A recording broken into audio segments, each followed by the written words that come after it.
India Legal presents Courts Roundup.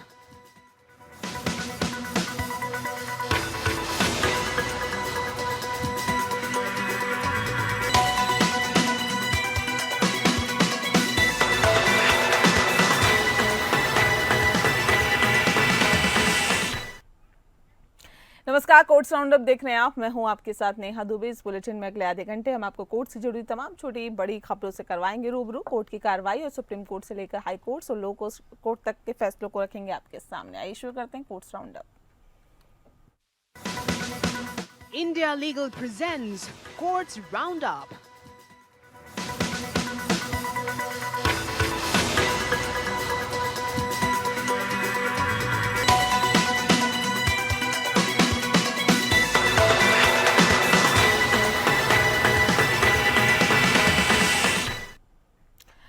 Bulletin की शुरुआत करते हैं कर्नाटक के हाई कोर्ट में चिन्नास्वामी स्टेडियम के बाहर हुए हादसे को स्वतः संज्ञान लेते हुए एक मामला दर्ज किया गया है। न्यायालय ने राज्य सरकार से इस मामले में एक स्टेटस रिपोर्ट मांगी है और मामले की अगली सुनवाई 10 जून को निर्धारित की है।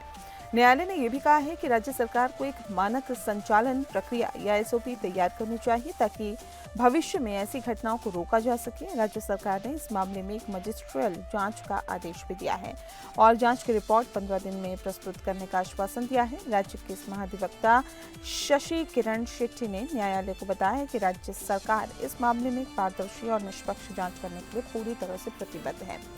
इस हादसे में 11 लोगों की मौत हो गई थी और 56 लोग घायल हो गए थे।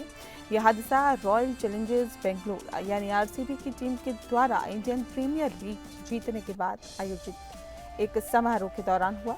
बड़ी संख्या में लोग स्टेडियम के बाहर इकट्ठे हो गए और जहां पर आरसीबी की टीम को सम्मानित किया जाना था। बताया भी जाता है कि शुरुआत में स्टेडियम में प्रवेश के लिए शुल्क लिया जा रहा था, लेकिन बाद में मुफ्त प्रवेश की घोषणा के बाद बड़ी संख्या में लोग स्टेडियम के गेट पर जमा हो गए, जिससे कि भगदड़ मच गई।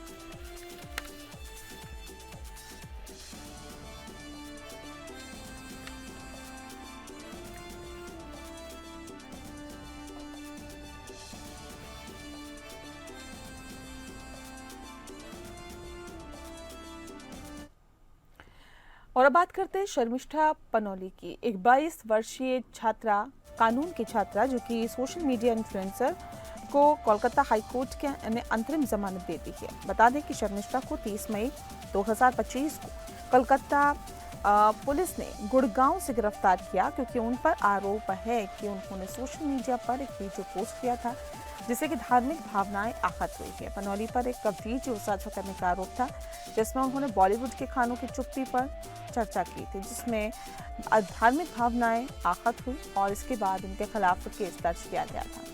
कोलकाता हाई कोर्ट ने पनौली को 10,000 रुपए के बॉन्ड पर अंतरिम जमानत दी है, जिसमें उन्हें जांच में सहयोग करने और बॉन्ड भरने का निर्देश दिया गया है। कोर्ट ने राज्य पुलिस को निर्देश दिया है कि अगर पनौली को उनके पोस्ट के कारण खतरे का सामना करना पड़ता है तो उन्हें सुरक्षा दी जाए। और इस मामले में पश्चिम बंगाल में एक राजनीतिक विवाद को जन्म दे दिया है, जिसमें विपक्षी दल भारतीय जनता पार्टी को कोलकाता पुलिस पर चयनात्मक कार्रवाई का आरोप लगाया। कोर्ट ने पहले पनौली की अंतरिम जमानत याचिका खारिज कर दी थी, जिसमें कहा गया था कि अभिव्यक्ति की स्वतंत्रता का मतलब दूसरों की भावनाओं को आहत करना नहीं है। पनौली के खिलाफ 15 मई 2025 को एक एफआईआर दर्ज की गई थी, जिसमें वजाहत खान कादरी की शिकायत पर गार्डन रीच पुलिस स्टेशन में मामला दर्ज किया गया था। पनौली ने वीडियो हटा दिया और 15 मई को एक सार्वजनिक माफी जारी की, लेकिन पुलिस ने इस मामले में आगे की कार्रवाई जारी रखी। दिलचस्प बात यह है कि पुलिस ने वजाहत खान कादरी के खिलाफ भी एक एफआईआर दर्ज की है, जिसमें उन पर भड़काऊ सामग्री ऑनलाइन पोस्ट करने का आरोप है और वर्तमान में फरार भी है।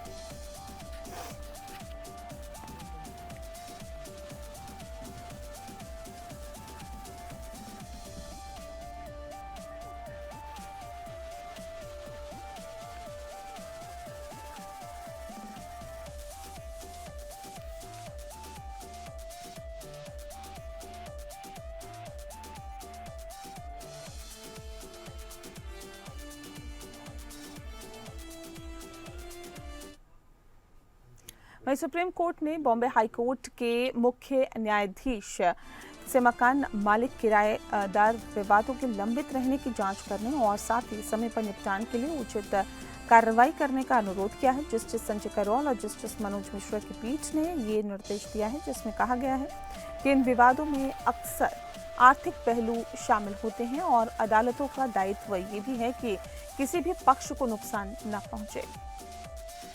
इस मामले में एक विवाद 25 वर्षों से ज्यादा समय से लंबित था, जिसमें मकान मालिक ने 2000 में किराएदार को समाप्त करने के लिए कदम उठाए थे। सुप्रीम कोर्ट ने हाई कोर्ट के फैसले में हस्तक्षेप नहीं किया, लेकिन ब्याज दर को 8% से घटाकर 6% कर दिया और किराएदार को 3 महीने के भीतर भुगतान करने का निर्देश दिया।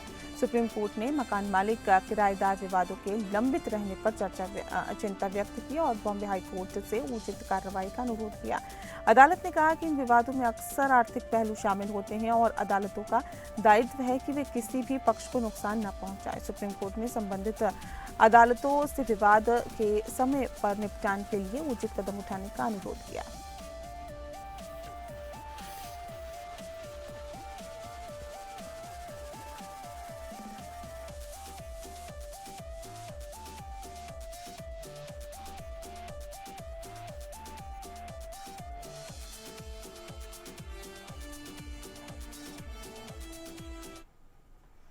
वहीं सुप्रीम कोर्ट ने हाल ही में सभी राज्यों और केंद्र शासित प्रदेशों को घरेलू हिंसा अधिनियम 2005 के प्रभावी क्रियान्वयन के लिए कई निर्देश जारी किए हैं। न्यायमूर्ति बी.वी. नागरत्ना और न्यायमूर्ति एस.सी. शर्मा की पीठ ने we the women of India नामक गैर सरकारी संगठन द्वारा दायर एक याचिका पर सुनवाई करते हुए ये निर्देश जारी किए हैं। संरक्षण अधिकारियों की नियुक्ति कोर्ट ने राज्यों और केंद्र शासित प्रदेशों को जिला और तालुका स्तर पर संरक्षण अधिकारियों को नियुक्त करने का निर्देश दिया है। जहां ये प्रक्रिया पूरी नहीं हुई है, वहां इसे 6 सप्ताह के भीतर पूरा किया जाना चाहिए। दूसरा, कानूनी सहायता। कोर्ट ने राष्ट्रीय कानूनी सेवा प्राधिकरण यानी NALSA को निर्देश दिया है कि वे सभी स्तरों पर कानूनी सेवा प्राधिकरणों को निर्देशित करें कि घरेलू हिंसा अधिनियम के तहत पीड़ित महिलाओं को निःशुल्क कानूनी सहायता प्रदान की जाए। जागरूकता और प्रचार। राज्य और केंद्र शासित प्रदेशों को घरेलू अधिनियम के प्रावधानों के बारे में व्यापक प्रचार करने का निर्देश दिया गया है ताकि महिलाओं को उनके अधिकारों के बारे में पता चल सके। चौथा, ये कि आश्रय गृह की व्यवस्था। राज्य और केंद्र शासित प्रदेशों को जिला और तालुका स्तर पर आश्रय गृहों, नारी निकेतन, वन स्टॉप सेंटर आदि की व्यवस्था करने का निर्देश दिया गया है, जो घरेलू हिंसा की पीड़ित महिलाओं के लिए सुलभ हो। ये व्यवस्था 10 सप्ताह के भीतर सुनिश्चित की जानी चाहिए। घरेलू हिंसा अधिनियम 2005 के तहत संरक्षण अधिकारियों की भूमिका और सरकार की जिम्मेदारियों को परिभाषित किया गया है। कोर्ट ने राज्यों और केंद्र शासित प्रदेशों को निर्देश दिया है कि वे घरेलू हिंसा की पीड़ित महिलाओं के लिए निःशुल्क कानूनी सहायता और आश्रय गृहों की व्यवस्था जो है वो सुनिश्चित करें। कोर्ट के निर्देशों का उद्देश्य घरेलू हिंसा अधिनियम के प्रभावी क्रियान्वयन को सुनिश्चित करना है ताकि पीड़ित महिलाओं को समय पर सहायता और संरक्षण मिल सके।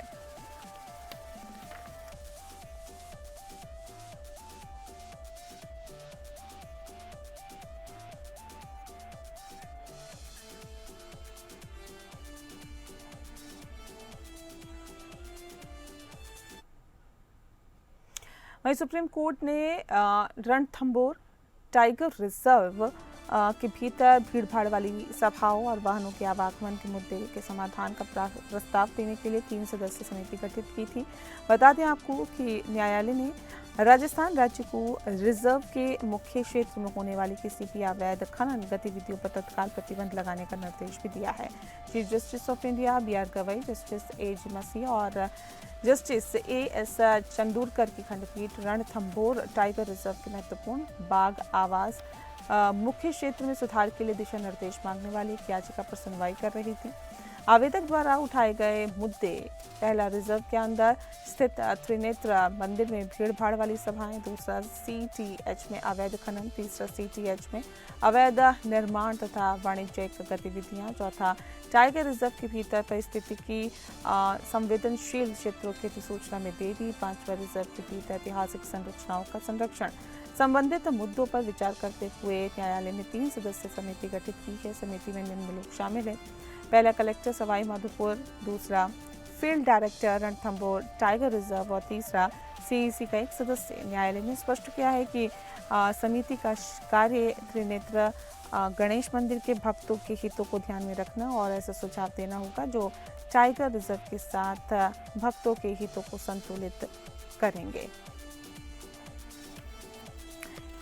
समिति को त्रिनेत्र गणेश मंदिर का प्रबंधन करने वाले ट्रस्ट के प्रतिनिधियों सहित विभिन्न हितधारकों के प्रतिनिधियों की निष्पक्ष सुनवाई भी सुनिश्चित करनी चाहिए। राज्य सरकार को सीटीएच क्षेत्रों में खनन पर प्रतिबंध लगाने का भी निर्देश दिया गया। निर्देश में कहा गया है कि रणथंभौर टाइगर रिजर्व की सुरक्षा के लिए हम राजस्थान राज्य को टाइगर रिजर्व के मुख्य क्षेत्र में खनन पर प्रतिबंध लगाने के लिए कदम उठाने का निर्देश देना भी उचित समझते हैं। ये स्पष्ट करने की आवश्यकता नहीं है कि टाइगर रिजर्व के मुख्य क्षेत्र में खनन पर प्रतिबंध का किसी भी हितधारक के हस्तक्षेप की अनुमति दिए बिना पूरी ईमानदारी से पालन किया जाएगा। तदनुसार राजस्थान राज्य आज से 6 सप्ताह की अवधि के भीतर एक हलफनामा दायर करेगा जिसमें ये बताया जाएगा कि उसने रणथंभौर टाइगर रिजर्व के मुख्य क्षेत्र में खनन पर प्रतिबंध लगाने के लिए क्या कदम उठाए।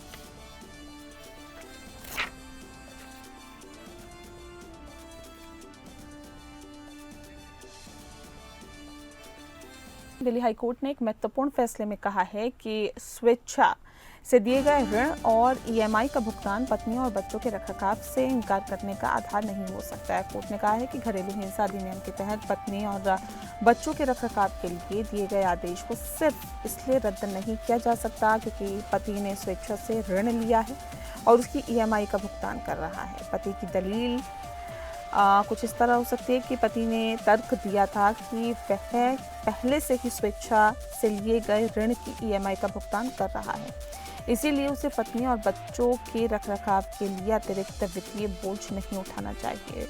कोर्ट का फैसला। दिल्ली हाई कोर्ट ने पति की दलील को खारिज करते हुए कहा है कि स्वेच्छा से लिए गए ऋण और उसकी ईएमआई का भुगतान पत्नी और बच्चों के रखरखाव से इनकार करने का आधार नहीं हो सकता है। कोर्ट ने कहा है कि पति की जिम्मेदारी है कि वह अपने परिवार का भरण पोषण करे। महत्वपूर्ण बिंदु कुछ इस प्रकार है। कोर्ट ने अपने फैसले में कहा है कि घरेलू हिंसा अधिनियम के तहत पत्नी और बच्चों के रखरखाव के लिए दिए गए आदेशों को पति की वित्तीय स्थिति और जिम्मेदारियों को ध्यान में रखते हुए पारित किया जाता है। स्वेच्छा से लिए गए ऋण और ईएमआई का भुगतान इस जिम्मेदारी से बचने का आधार नहीं हो सकता। पत्नी और बच्चों के अधिकारों की सुरक्षा। इस फैसले से पत्नी और बच्चों के अधिकारों की सुरक्षा होती है और ये सुनिश्चित होता है कि उन्हें उनके रखरखाव के लिए आवश्यक वित्तीय सहायता मिल सके। पति की जिम्मेदारी। कोर्ट ने इस फैसले से ये भी स्पष्ट कर दिया है कि पति की जिम्मेदारी है कि वह अपने परिवार का भरण पोषण करें और वह स्वेच्छा के लिए गए ऋण के बहाने इस जिम्मेदारी से बच नहीं सकता है।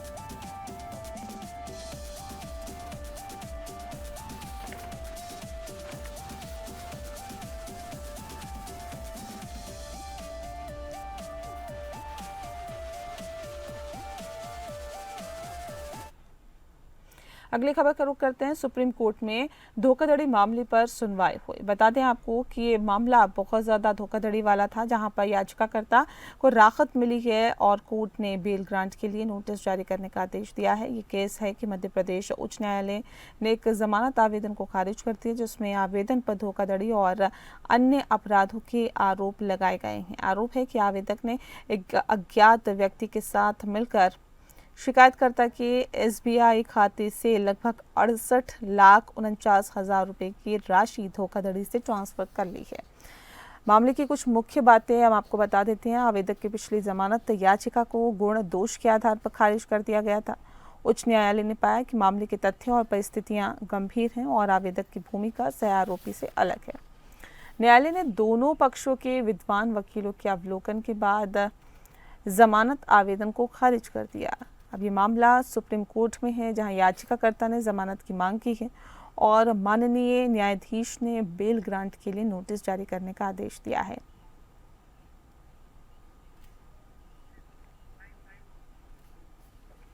और ज़्यादा जानकारी देंगे इस वक्त India legal researcher Hitesh Bhambhu. Hitesh हमारे साथ जुड़ गए हैं। क्या जानकारी है आपके पास हितेश?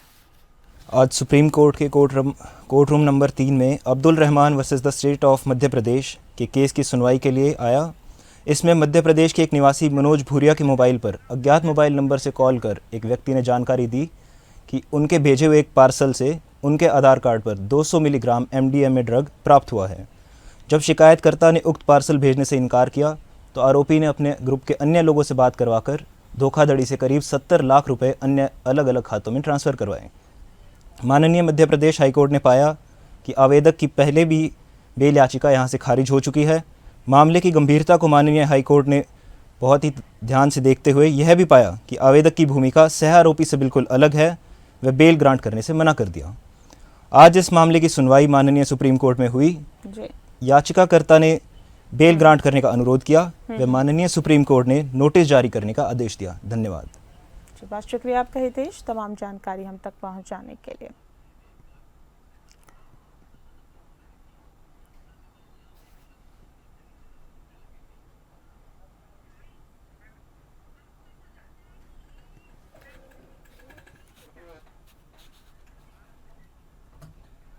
और चलिए अब इंडिया लीगल के वेब रिपोर्टर से समझते हैं कि संरक्षित जंगलों में किन हालातों में जानवरों के शिकार की अनुमति मिलती है।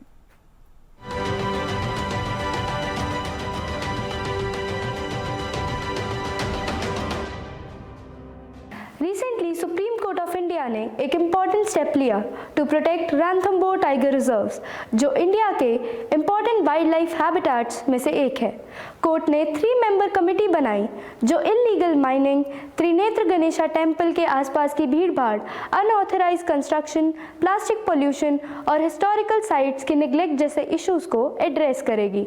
कोर्ट ने राजस्थान सरकार से कहा कि क्रिटिकल टाइगर हैबिटेट में माइनिंग तुरंत रोकी जाए और 6 हफ्ते में रिपोर्ट फाइल की जाए। अब सवाल उठता है, क्या ऐसे प्रोटेक्टेड एरियाज में हंटिंग अलाउड है? जवाब है नहीं, लेकिन कुछ रेयर एक्सेप्शंस हैं वाइल्ड लाइफ प्रोटेक्शन एक्ट 1972 के अंडर।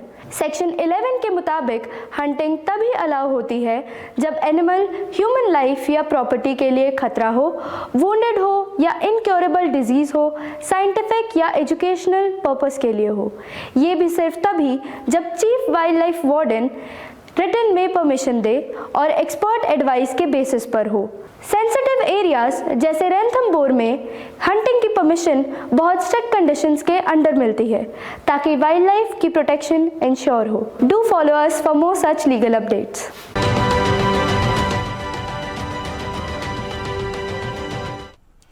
और इसी के साथ फिलहाल इस बुलेटिन में इतना ही। नमस्कार। India Legal presents Courts Roundup.